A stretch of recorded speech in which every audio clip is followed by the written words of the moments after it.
Good morning, friends, and thanks for tuning in.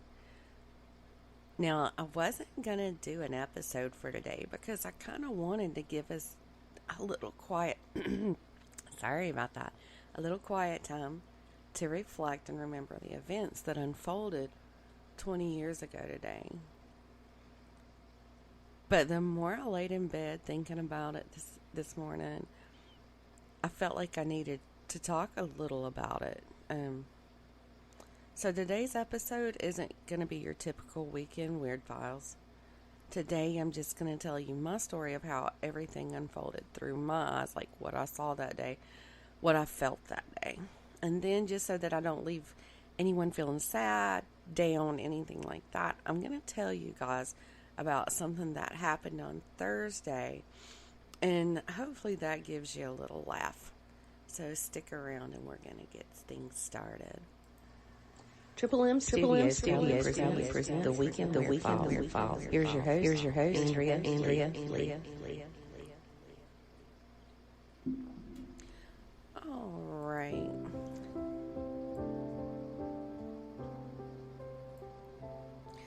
Now, 20 years ago, thinking about it now, I was still a baby. I mean, I was like 29 years old.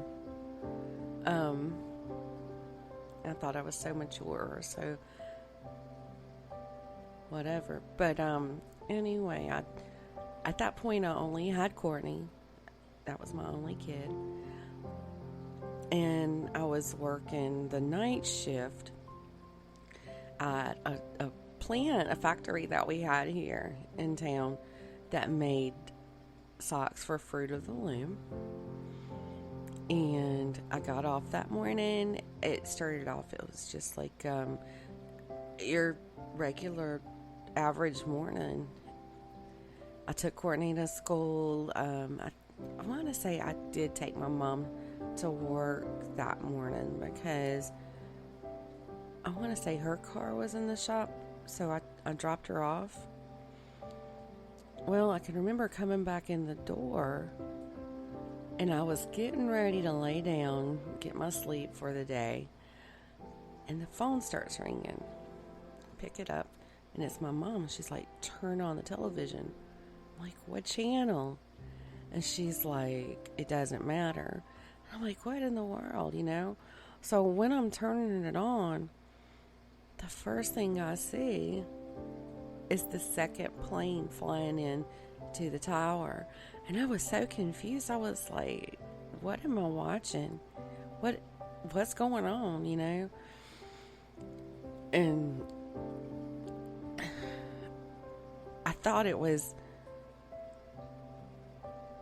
some kind of dramatization, I don't know. There was like 1,000 thoughts went through my head. I was like, this isn't real.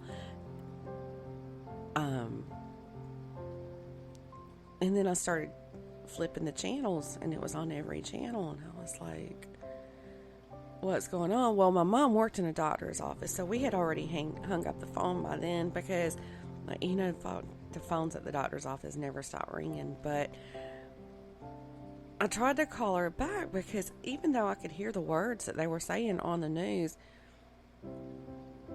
it just was not registering in my mind what was going on, Fortunately, I had never lived through anything like that, We had never had attacks of that scale.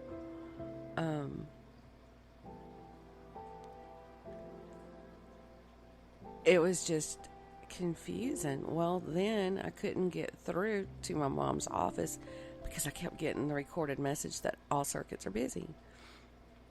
And I was like, this is really bad because it wasn't like the busy signal that you get when the phone is busy. It's like when all the circuits are busy and there's no lines for you to call out on. Well, I just kept watching and kept watching. And the thing is I couldn't go to sleep. And as much as I needed, because I had to work that night, I just kept sitting there glued to the television watching, and then this disturbing thought crept into my head that what if they start targeting schools? And no, I didn't even know who they were, but I was like, whoever did this, what if they started targeting schools? Well, apparently I wasn't the only one who had that thought, because I rushed out to my kid's school and signed her out, and there was other parents signing out. Now, I don't know if they had the exact same thought. Maybe they just felt like they needed their kid with them, for comfort or to comfort them or whatnot. But it was just the strangest of times. And then I remember Courtney was in the 3rd grade, and I was like, how do you explain this to a kid so little?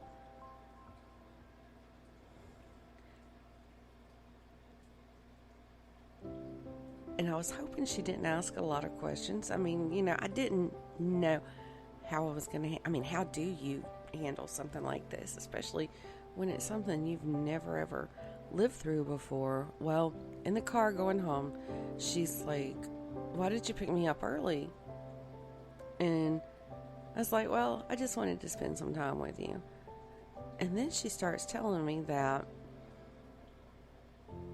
the principal had come to the door of their classroom and had whispered something or something to that effect to her teacher. And when her teacher came back in the room, she was crying. Well, I'm pretty sure she didn't explain what was going on to those kids, because, Courtney still didn't know what was going on. Well, that's all that was really on television today. We put it out, or that day, put it on Nickelodeon just to, watch something else, and so that a little kid doesn't have to sit and watch that over and over. And I can remember just being kind of numb, but then you're just kind of like wondering what happens next. Sorting through feelings that you've never had to sort through before or had never felt before. And then the reality of how many people were directly affected by these airplanes, not just with the World Trade Centers, but the Pentagon and that field that they crashed in. It was just multiple people that were affected by this. That starts setting in, and you think about the large number of human lives lost, and I kind of had this feeling in the back of my head. I was thinking, things are never going to be the same. And you didn't even know that it was going to change. You didn't have time to prepare for it or appreciate the fact that nothing had ever happened like that before. It just, something like that happens, and it just kind of changes your entire way of thinking.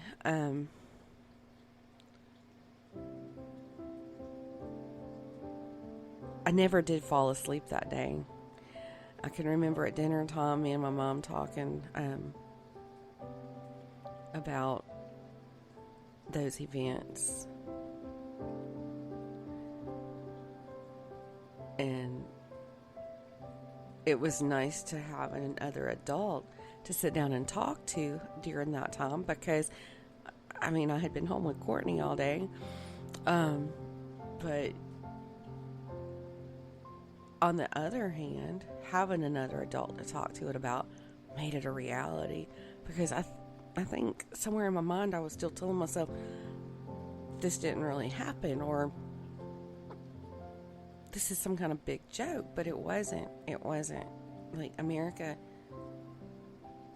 had been changed at that point. So I never did, like I said, I never did fall asleep. So, fortunately, I didn't have to drive far for work. So, there was no risk of me falling asleep at the wheel. I mean, I guess I still could have at that, in that short drive.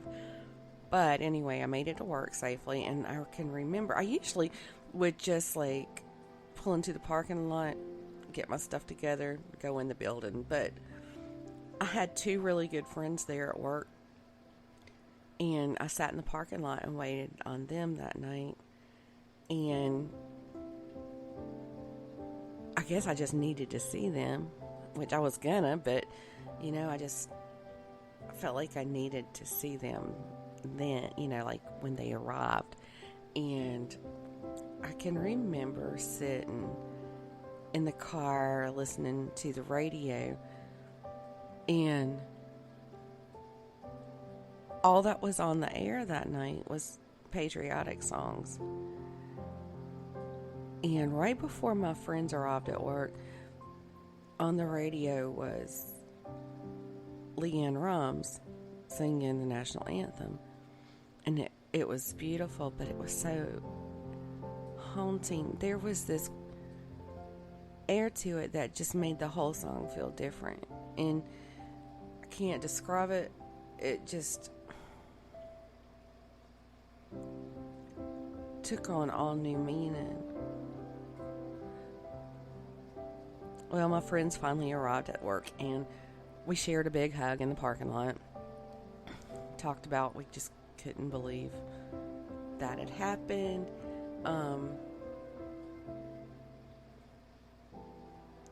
So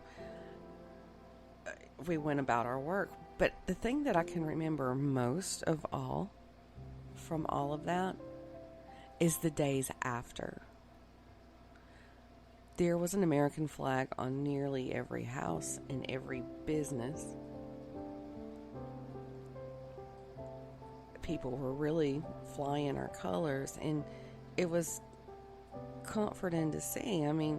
This was 20 years ago, and things were a lot different back then. And I'm not getting into the politics of America right now, or ever really.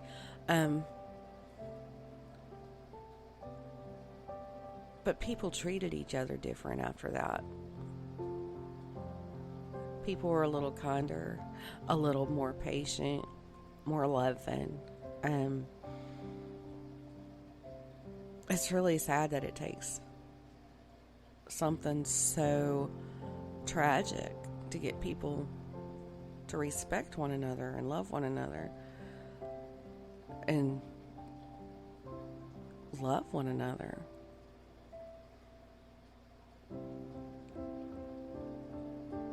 And that feeling stuck around for a little while,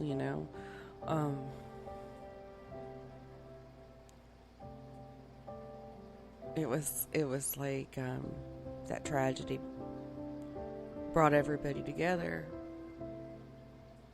But people aren't like that anymore. People don't... I don't know what actually happened for people to stop the caring and the... there's still caring people out there. It's not like it was, though, like right after 9/11. And it's sad to see because, it was very heartwarming that people would go out of their way to help their neighbors or just do some small act of kindness that meant a lot to the recipient, But, yeah, it was just a totally different time back then.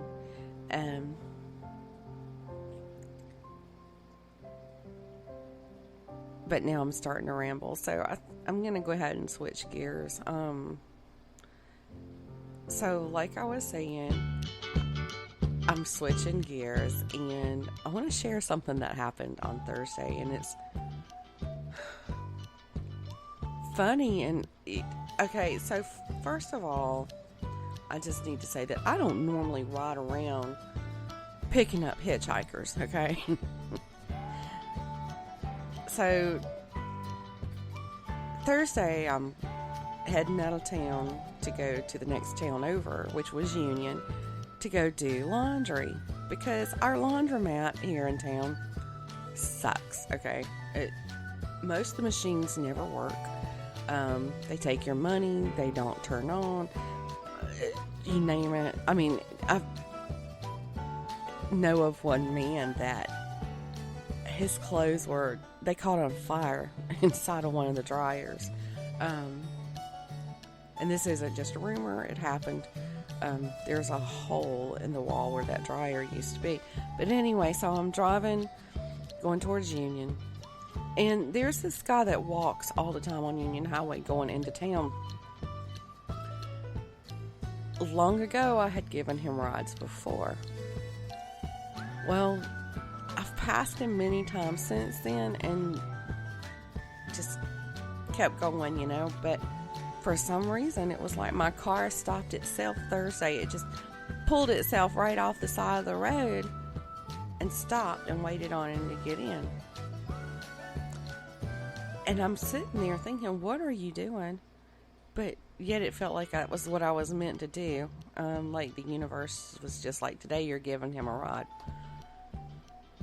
Well, the first thing he says when he gets in the car is, I've been up drinking all night.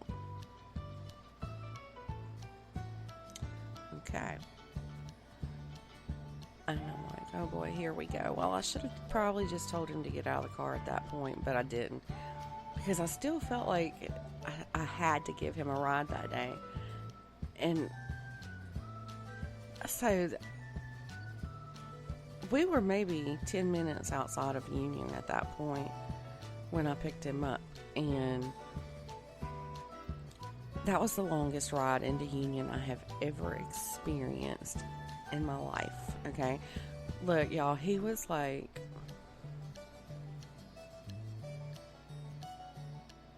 telling me weird stuff like from the past. He was like, you remember that time your dad tried to burn down so-and-so's house? No, I really don't. Okay. Now, I'm not saying he was lying, and I keep wondering too if maybe he had me mixed up with somebody else, but I can't even think of who that would be. But anyway, he kept going on and on about the character that my dad was. And another thing that made me think that he had me mixed up with somebody else was that he didn't know that my dad had passed away like 21 years ago. Because he was like, where's your dad living now? I was like, well, he passed away 21 years ago. And he was shocked. He didn't know. So I really feel like he didn't know who I was. But anyway, and then he started asking me about different guys I had dated in the past. And not because we had dated. It was just, they just happened to be people I had dated. And one name he mentioned, he was like, where's so-and-so at these days? And I'm like, I really don't know. Last I heard, he was staying with his mom. But he goes on to say, yeah, we did Tom in prison together. And I'm like, okay. Now, I've never been afraid of this guy. He doesn't really put off the energy that he's dangerous or anything. And honestly, I feel like that day he was way too drunk to have hurt anybody other than himself. And that's what brings me to this point. I just keep thinking that maybe the universe wanted me to pick him up because he was so drunk and to keep him from stumbling out into traffic. I mean, there is a lot of traffic on that highway, a lot of 18-wheeler trucks. He very well could have fell out in front of one and was killed that day, and the universe said it's not his time to go, and you're going to give him a ride to ensure that. I don't know. I feel like I'm rambling again. But after I let him out where he wanted to go, I went about doing my laundry, and then I met Alex and Courtney for lunch that day. And as we're sitting there eating our lunch, and it was so good that day too. But anyway, I'm telling them about what happened, and both of them just about died when I told them that I had let him in the car with me. And they're like, Mom, you can't do that. I'm like, oh, he's fine. He'll be fine. You know, I'm okay. Nothing happened. Well, don't do it again, Mom. And okay. Can't promise that I won't, but I don't have plans of it. Anyway, I'm going to go ahead and just like cut this off because I feel like I'm rambling. I'm totally unscripted right now.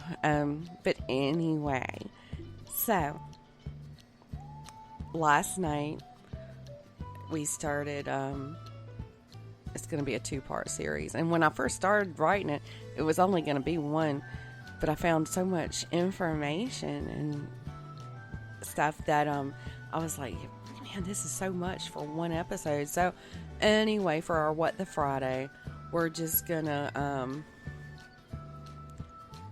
do 2 parts, and we're talking about cult leaders, that type of thing. And it's very interesting, some of the information. There was like some cult leaders that I found that I had never even heard of before. So we're talking about them. And then on Monday, we'll be continuing with our episodes on the Moors murders over in the UK. So I hope you'll tune in. Have a good rest of your day. I know this wasn't your typical weekend Weird Files, and we'll try to get back to that next week. So y'all have a good rest of your weekend. Take some time to reflect on the day.